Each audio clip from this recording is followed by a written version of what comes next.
Hey everybody, and welcome to another exciting movie review here on Sell Me a Movie. Now, this channel is Cavalier Studios, but all in all, what we do is we try to strive for the best entertainment as much as possible in numerous categories, whether if it's movie reviews, even though it's just us movie enthusiasts who are given our opinion on a film. I know, it sounds like a movie review, but honestly, we just love movies. Or if you like short films, we have that too on the channel. If you like ASMR, we have one video on the channel as well, so go ahead, check out the channel, subscribe, follow us on all social platforms, because honestly, that's where you'll get the updates on when new videos are there or uploaded. The other way too is of course by subscribing, so make sure that you comment, subscribe, as well as like the videos as well. So with that in mind, what we are going to be discussing is a film that I honestly wanted to see that was out in theaters. However, unfortunately, due to the time, I kind of had to wait until it is streaming now on HBO Max. And of course, that is the film Iron Claw.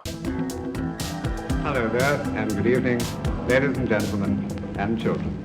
So if you're not familiar with the Iron Claw, it is based on the 1970s family, the Von Erichs. If you're not familiar with them, they are part of wrestling history. And honestly, it's probably one of the more famous wrestling families out there, even though that it is very much a tragedy of a story.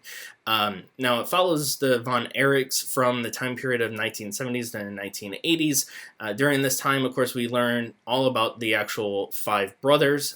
We do understand that one of the brothers actually did pass away as well at a young age. Of course, there's a little bit of a story with that. The main actors, of course, is Zac Efron, Jeremy Allen White, then you do have Harris Dickinson, and then, of course, Lily James. This film is done by A24, and what they are mostly famous for, in my opinion, is the cinematography, coloration, that kind of thing in the films.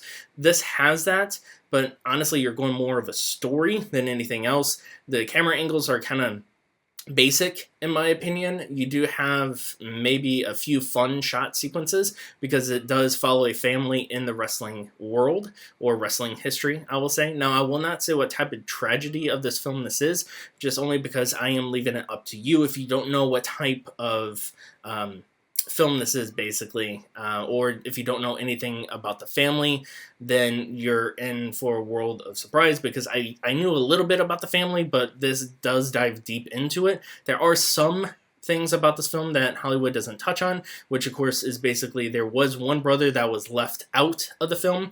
That was done just because of timing, as well as the actual director, which, by the way, this was directed and written by Sean Durkin. He believed that if he included the other brother, that this film probably wouldn't have been made.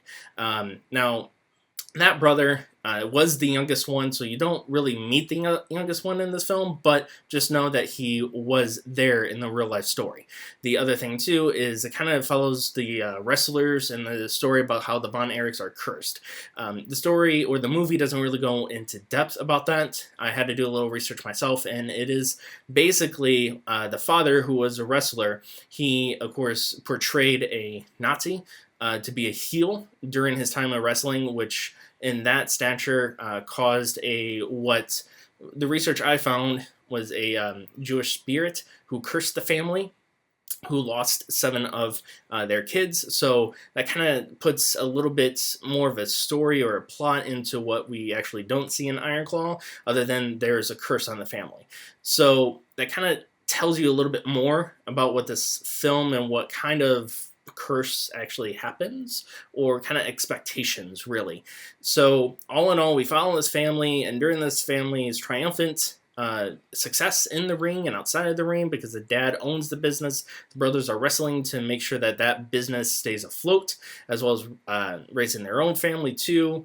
There is some complications in terms of success, like of course you do have your, how can I put this on YouTube without possibly getting a strike? Honestly, it has to deal with drugs, obviously, alcohol abuse too. So there's a lot of tragedy in this film, so much so that my wife was watching it, and I wasn't really expecting her to pay attention, but there's many times where she was paying attention in this film. At one point, there was an emotional sequence for her, to the point where I didn't think that this film would be emotional for her, just because it's not really her type of movie, but it was. So overall, the Iron Claw, again, it's free for streaming on Max. I wanted to say Hulu, but it is streaming free on Max. Honestly, I would give it a shot. If it is your kind of movie, absolutely go for it, especially if you're a wrestling fan. You will love it. As far as cinematography, again, it's very basic. It doesn't make you feel like you are in the 1970s. The camera shots, there are a few fun sequences in there, but not much. It's, again, very basic in that element. But overall, what you're kind of invested in is the family and understanding where they are, who they are, and kind of what happens to them as well. So, again, Iron Claw streaming on Max. If you have seen it, leave a comment down below. Make sure you subscribe to the channel, and we'll see you next time for the next review.